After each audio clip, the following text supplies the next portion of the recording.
மதத்தை தாங்கி பிடித்து அந்நிய சக்திகளால் வெட்டி யாரெல்லாம் படுகொலை செய்யப்பட்டார்களோ எல்லோருடைய கண்ணீர் துளியை நாம் பார்த்து கொண்டிருக்கின்றோம்.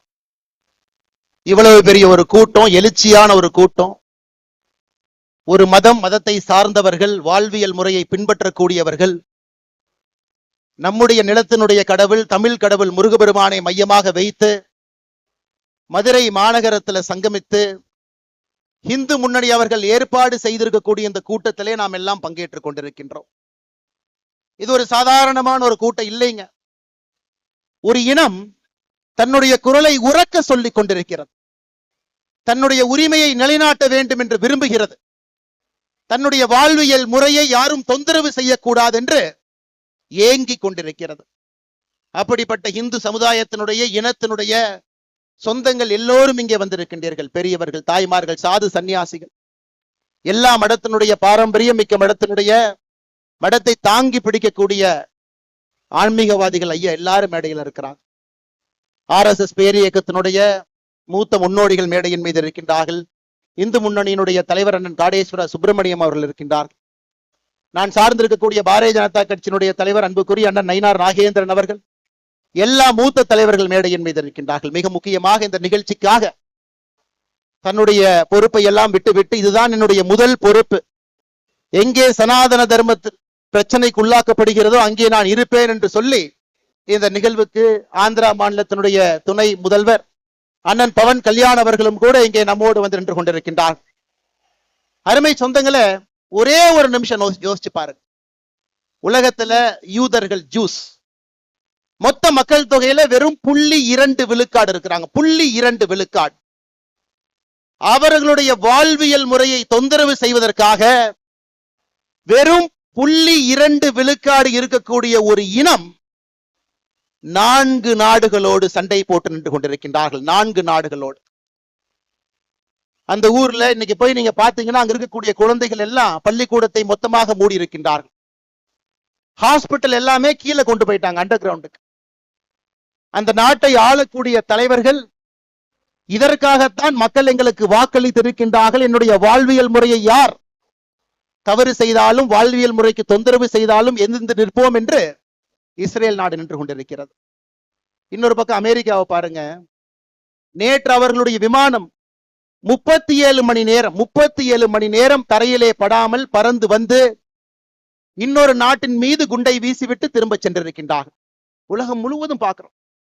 ஆனா இந்தியால ஆபரேஷன் சிந்தூர் நடத்தப்பட்டால் சில மனிதர்களுக்கு பிரச்சனை. அதை நாம் நல்லா புரிஞ்சுக்கணுங்க ஐயா.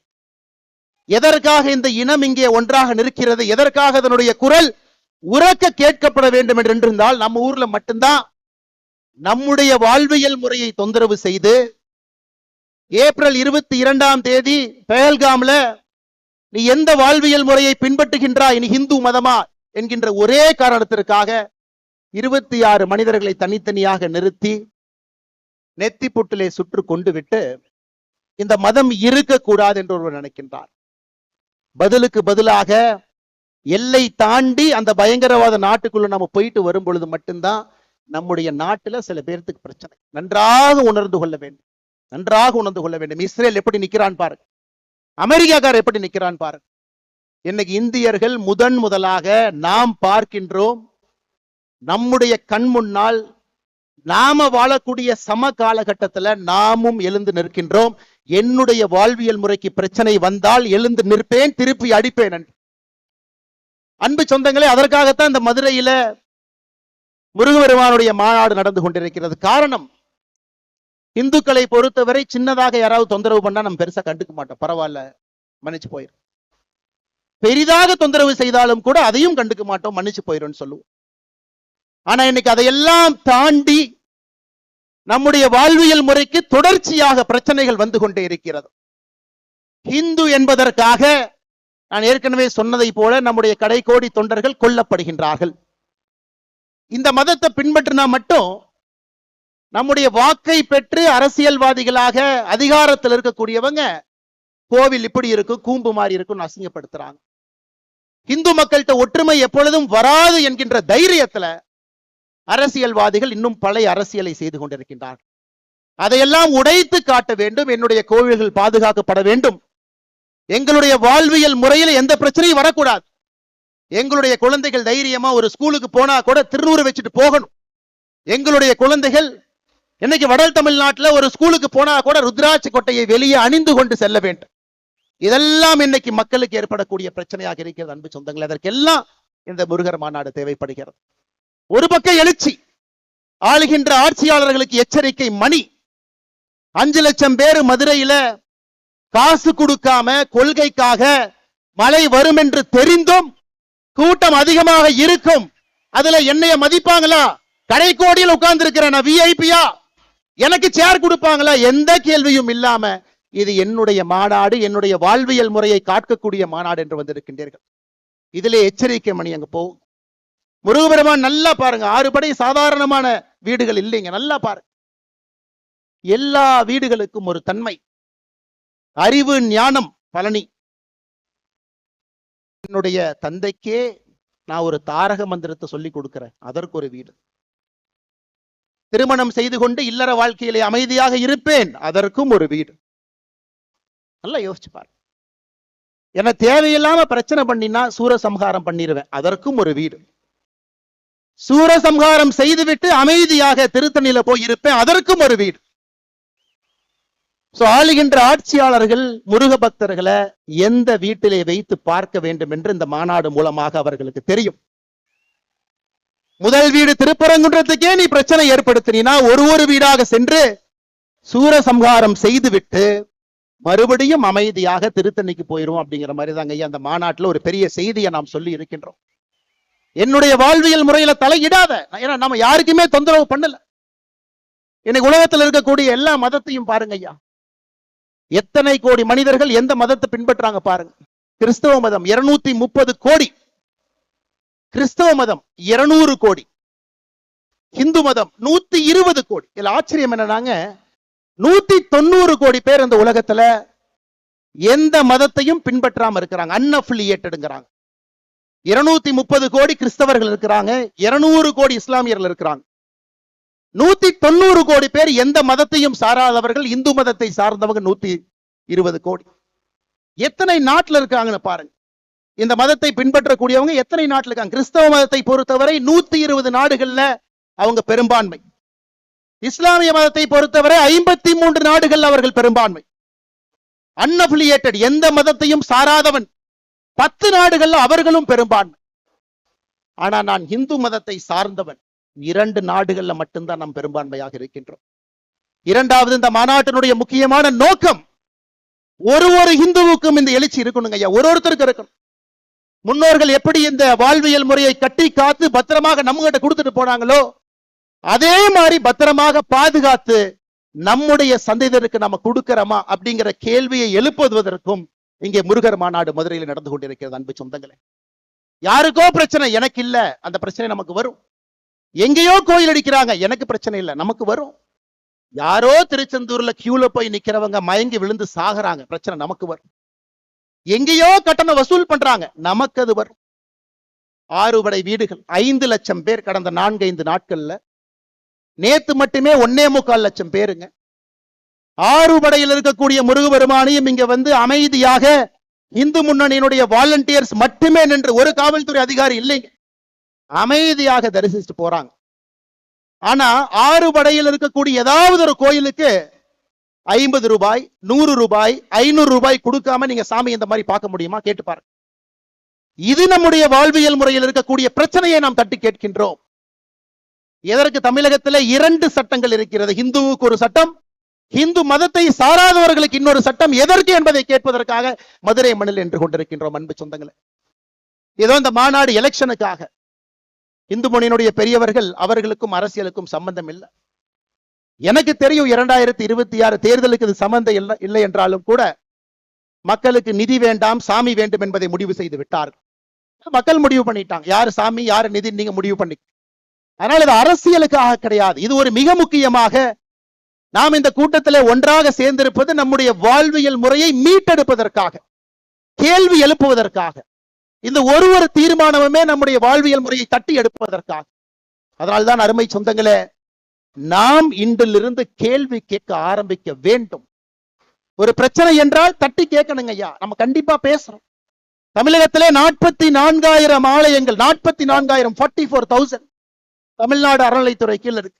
எப்ப வந்துச்சு பாருங்க, 1925 போர்டா வந்துச்சு, என்டோமென்ட் போர்டாக. 1951 சட்டமாக வந்துச்சு. 5,25,000 ஏக்கர் இருக்கக்கூடிய ஒரு அரசு இயந்திரம். 44,000 கோவில்கள் நிர்வாகம் செய்யப்படுகின்றது. 1000 ஆண்டுகளுக்கு மேல பழமையான கோவில்கள் மட்டும் 344 கோவில்கள் அறநிலைத்துறையினுடைய கட்டுப்பாட்டில் இருக்கு. எங்கேயாச்சும் ஒரு இடத்துல ஒழுக்கமாக அறநிலைத்துறையினுடைய செயல்பாடு இருக்கான்னு நீங்க கேட்டுப்பாரு. பணம் இருப்பவனுக்கு ஒரு மாதிரி, பணம் இல்லாதவருக்கு ஒரு மாதிரி. கேள்வி கேட்டுப்பாரு. அதையெல்லாம் மாற்ற வேண்டும். ஒரு புதுவிதமாக ஆன்மீகத்தை முன்வைத்து நடக்கக்கூடிய ஒரு ஆட்சி மட்டுமல்ல, ஆன்மீகத்தை முன்வைத்து இந்த சமுதாயம் தன்னை வழிநடத்தி கொள்ள வேண்டும் என்பதற்காக இந்த முருகர் மாநாடு நடந்து கொண்டிருக்கிறது அன்பு சொந்தங்களே. அதனால இங்க வந்திருக்கக்கூடிய எல்லோருமே முருக பக்தர்களாக வந்திருக்கிறீங்க. ஆனா போகும் பொழுது வீர பாகுவாகவும் நாங்க போறோம் அப்படிங்கறத நம்ம மறந்துடக்கூடாதுங்க. இந்த மதுரை மண்ணிலிருந்து திரும்பி செல்லும் பொழுது நமக்கு அந்த உணர்வு வேண்டும். 230 கோடி கிறிஸ்தவர்கள் என்று சொன்னேன். கடந்த 10 ஆண்டுகள்ல கிறிஸ்தவ மக்கள் தொகை உலக அளவுல 12 கோடி உயர்ந்திருக்கிறது. 200 கோடி இஸ்லாமியர்கள் என்று சொன்னேன். கடந்த 10 ஆண்டுகள்ல இஸ்லாமியர்களுடைய மக்கள் தொகை 35 கோடி உயர்ந்திருக்கிறது. 2050 முடியும் பொழுது, 55 முடியும் பொழுது இந்த உலகம் இஸ்லாமியர்கள் பெரும்பான்மையாக இருக்கக்கூடிய உலகமாக, இன்னைக்கு இருக்கக்கூடிய இதே நேர்கோட்டு பாதையில போனா இஸ்லாமியர்கள் பெரும்பான்மையாக இருக்கக்கூடிய உலகமாக 2055 மாற இருக்கிறது. இன்னைக்கே கிறிஸ்தவர்ல பாருங்க, ஐரோப்பாவில் இருக்கக்கூடிய மொத்த கிறிஸ்தவர்களை விட வட ஆப்பிரிக்காவில் இருக்கக்கூடிய கிறிஸ்தவர்கள் அதிகம். More number of Christians are in northern part of Africa than in the whole of Europe. அதையெல்லாம் நாம் புரிந்து கொள்ள வேண்டும். நம்முடைய கலாச்சார சின்னங்கள் எங்கேயும் யாரும் அழிக்கக்கூடாது. ஒருவர் கூட மதம் மாறக்கூடாது. மதம் மாறினவங்களை திரும்பி கொண்டு வர வேண்டும்.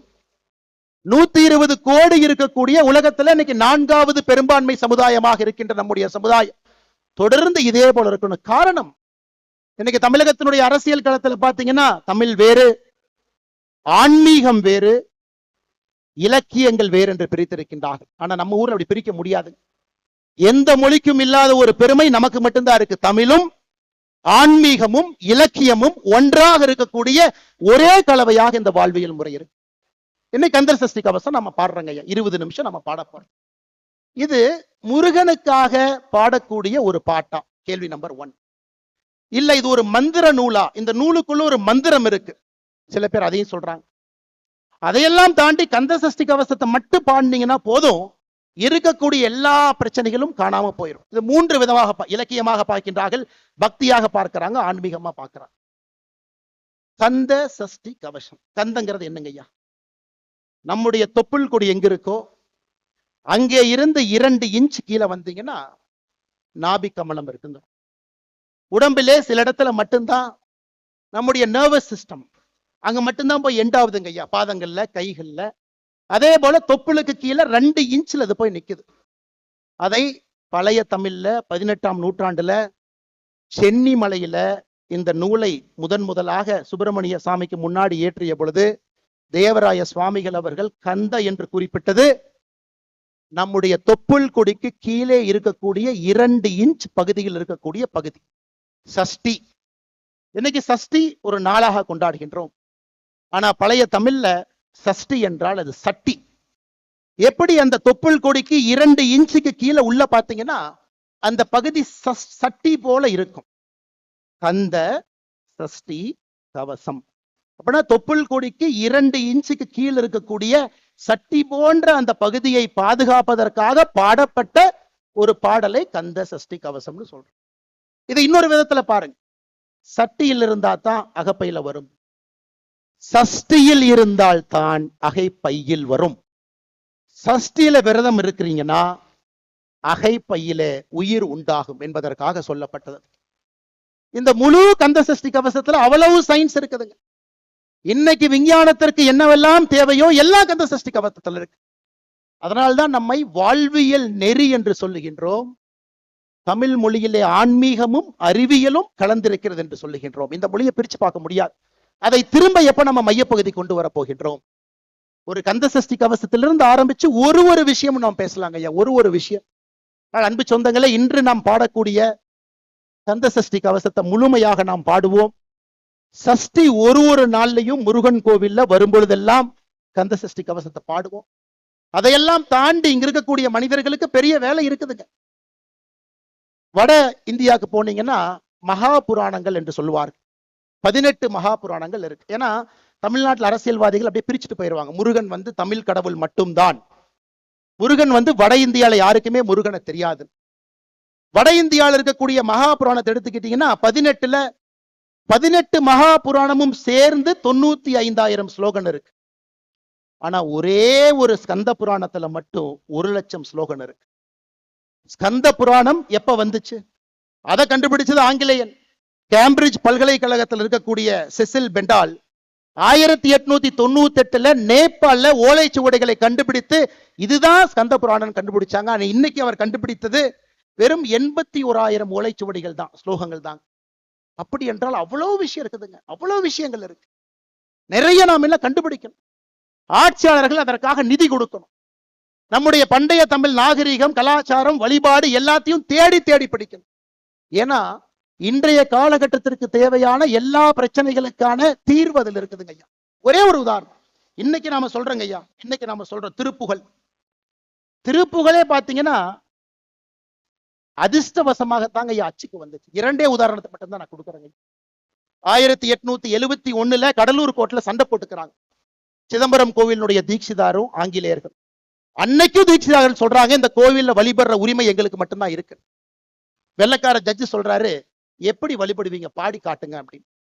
தீட்சிதார்கள் பாட ஆரம்பிக்கின்றார்கள். அந்த கோவில்ல டைப்பிஸ்ட் தட்டச்சிரா சுப்பிரமணிய பிள்ளைன்னு ஒருத்தர் இருக்கார். அருமையா இருக்கே இந்த பாட்டு. தீட்சிதாரை தனியா கூப்பிட்டு, ஐயா ஒரு பாட்டு பாடுறீங்க, என்னங்க ஐயான்னு கேட்கிறாங்க.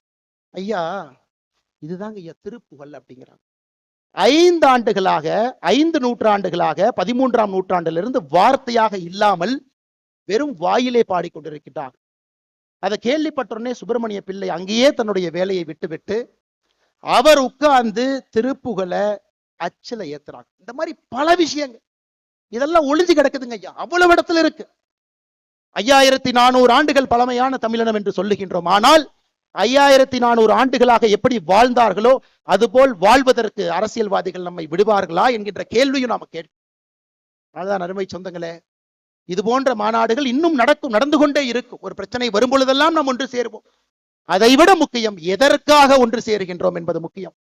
நம்முடைய இனத்தினுடைய அடையாளத்தை தைரியமாக தீர்க்கமாக வெட்ட வெளியில அதை நாம் வெளிப்படுத்த வேண்டிய கட்டாயம் இருக்கு. யாருக்கும் நாம் எதிரி கிடையாது.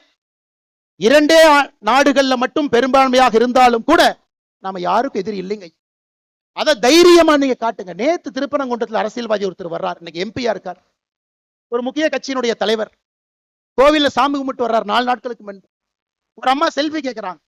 நெத்தியில் இருக்கக்கூடிய திருநூரை அழித்து விட்டு புகைப்படம் எடுத்து அந்த அம்மாவை அனுப்பி வைக்கிறாங்க. இவர்கள் ஓட்டு பிச்சை எடுக்க நம்மிடம் 2026 தேர்தலில் வருவாங்க.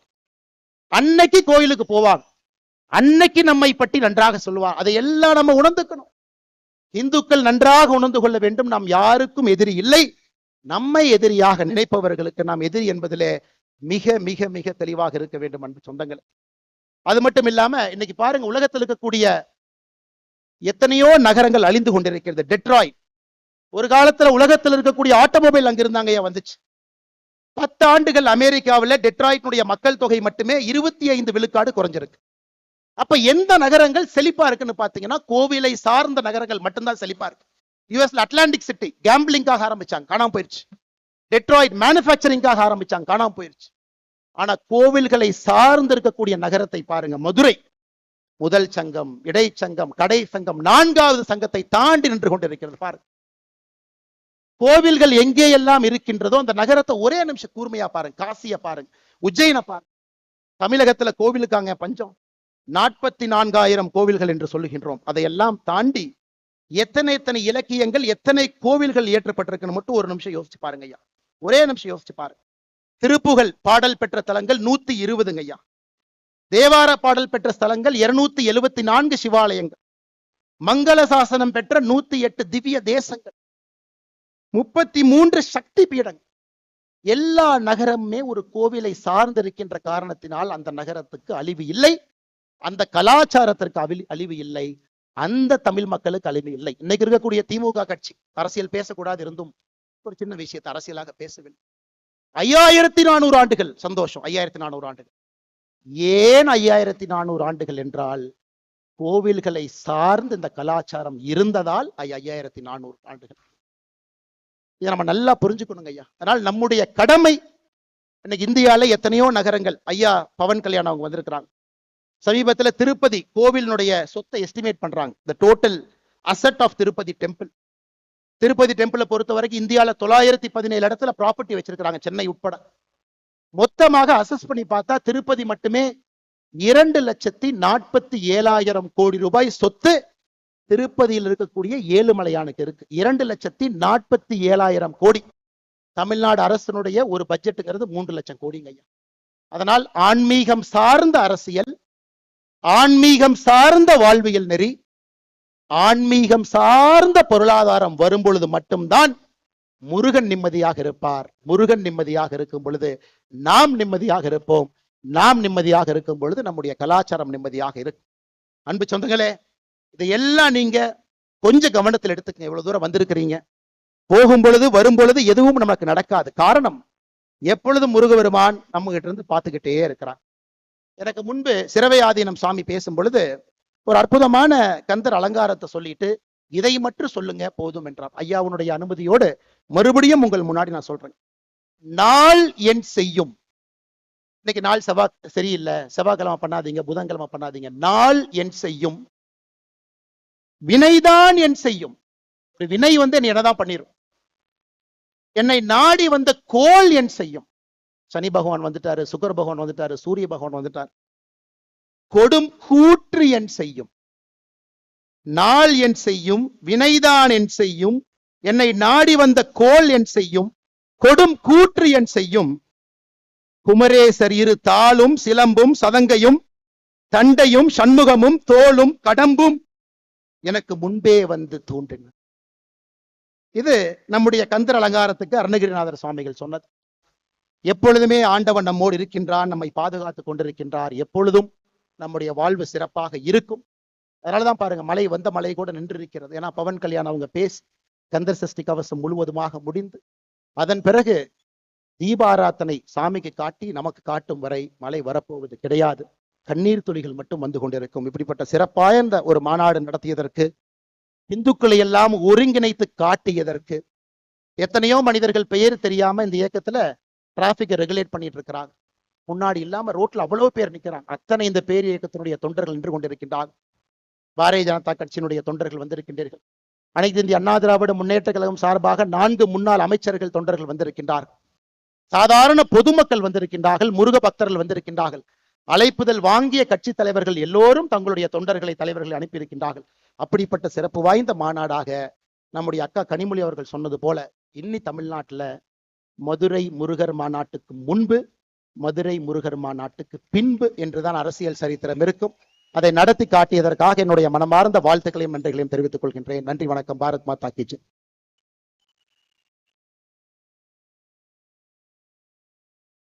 ஒரு அற்புதமான உரையை வழங்கி சென்றிருக்கிறார் நம்முடைய அண்ணாமலை. இந்து சொந்தங்களே, நாம் யாரும் கூட நிச்சயமாக பயப்பட தேவையில்லை. காரணம், வருண பகவான் இன்னும் ஒரு 1.5 மணி நேரத்துக்கு நம்மளை சோதிக்க போவது கிடையாது. இது மலை துளிகள் என்று சொல்வதை விட இது கண்ணீர் துளிகள்.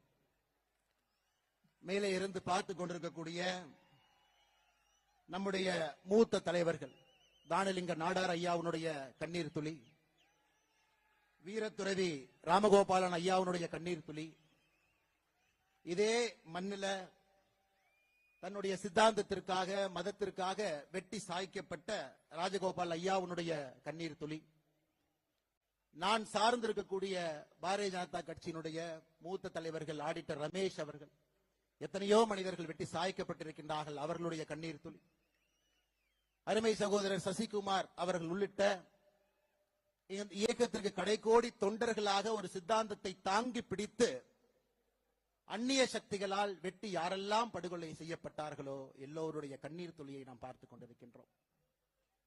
இவ்வளவு பெரிய ஒரு கூட்டம், எழுச்சியான ஒரு கூட்டம், ஒரு மதத்தை சார்ந்தவர்கள், வாழ்வியல் முறையை பின்பற்றக்கூடியவர்கள், நம்முடைய நிலத்தினுடைய கடவுள் தமிழ் கடவுள் முருகபெருமானை மையமாக வைத்து மதுரை மாநகரத்தில் சங்கமித்து இந்து முன்னணி அவர்கள் ஏற்பாடு செய்திருக்கக்கூடிய இந்த கூட்டத்திலே நாம் எல்லாம் பங்கேற்றுக் கொண்டிருக்கின்றோம்.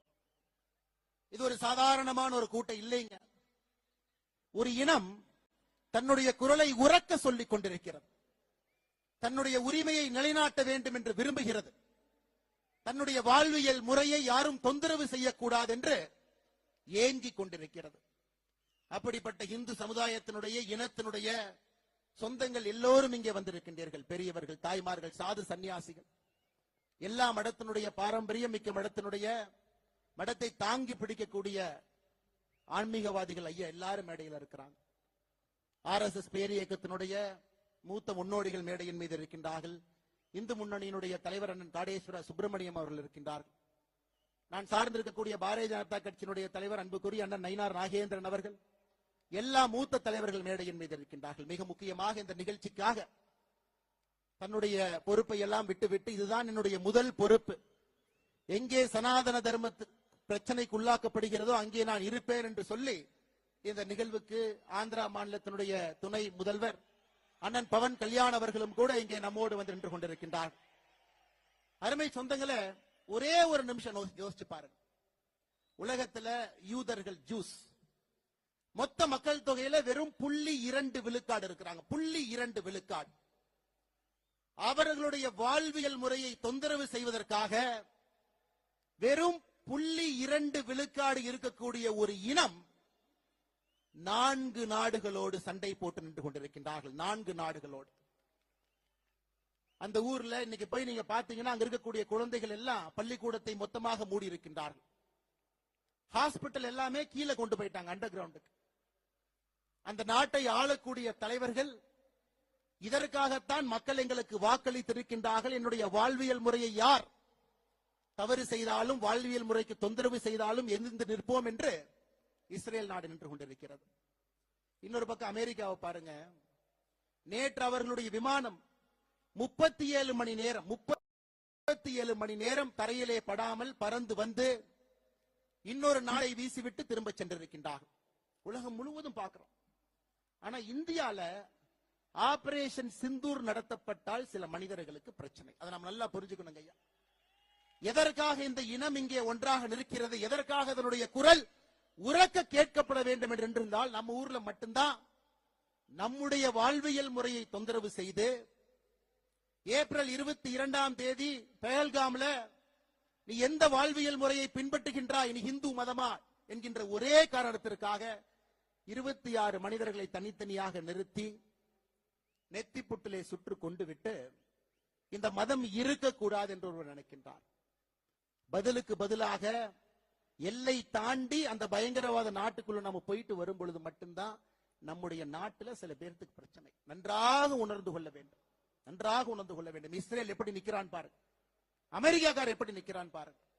இன்னைக்கு இந்தியர்கள் முதலாக நாம் பார்க்கின்றோம், நம்முடைய கண் முன்னால் நாம வாழக்கூடிய சம காலகட்டத்தில் நாமும் எழுந்து நிற்கின்றோம். என்னுடைய வாழ்வியல் முறைக்கு பிரச்சனை வந்தால் எழுந்து நிற்பேன், திருப்பி அடிப்பேன் என்று.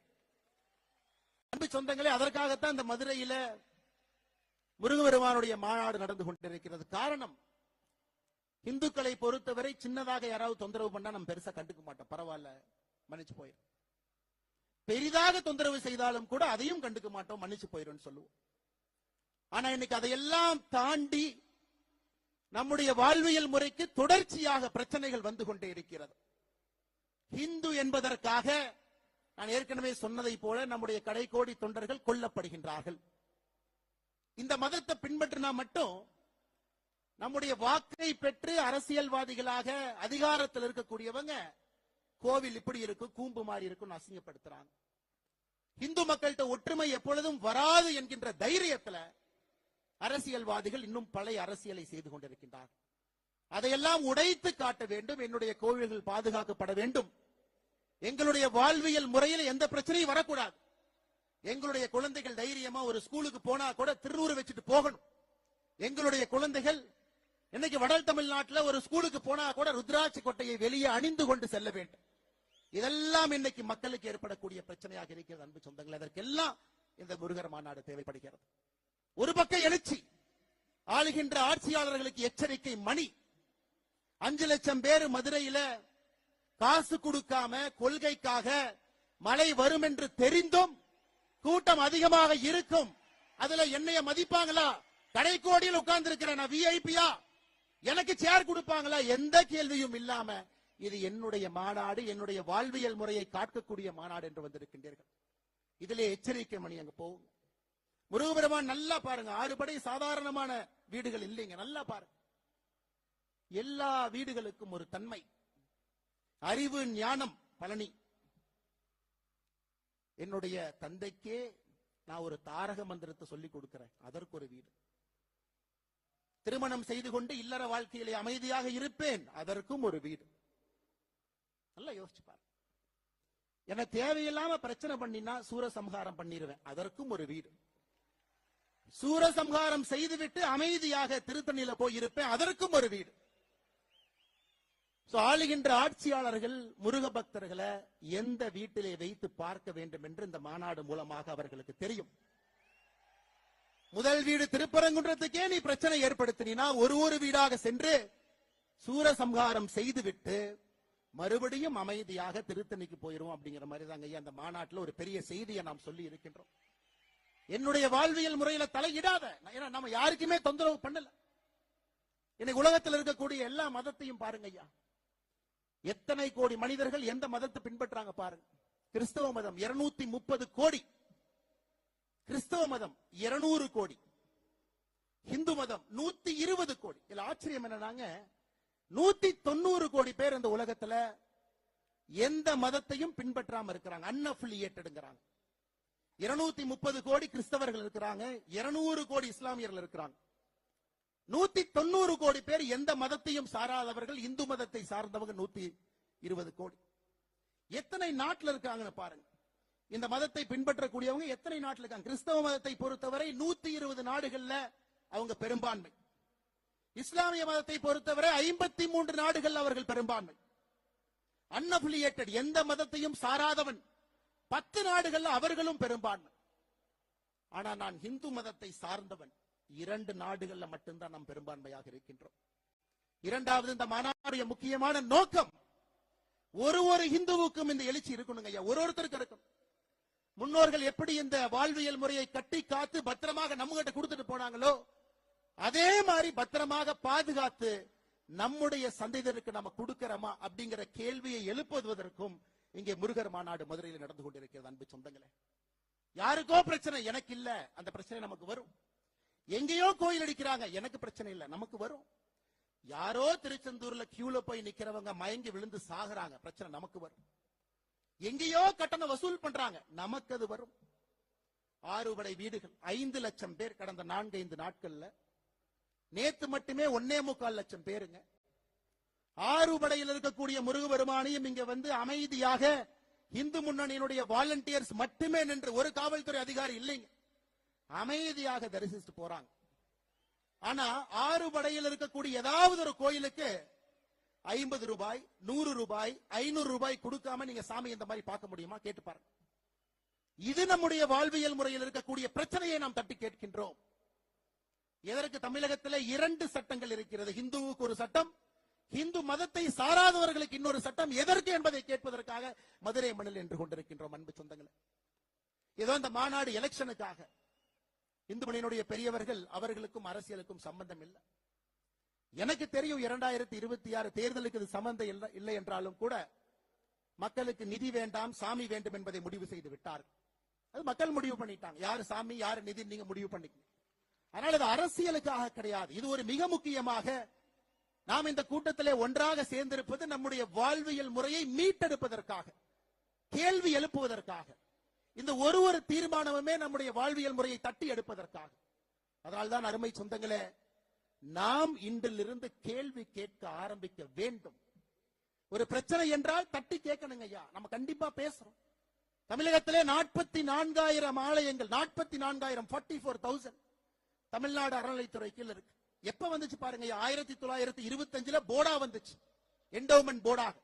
1951 சட்டமாக வந்துச்சு. 5,25,000 ஏக்கர் இருக்கக்கூடிய ஒரு அரசு இயந்திரம்.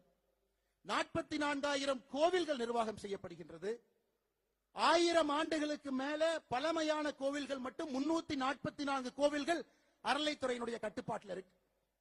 எங்கேயாச்சும் ஒரு இடத்துல ஒழுக்கமாக அறநிலைத்துறையினுடைய செயல்பாடு இருக்கான்னு நீங்க கேட்டு பாருங்க.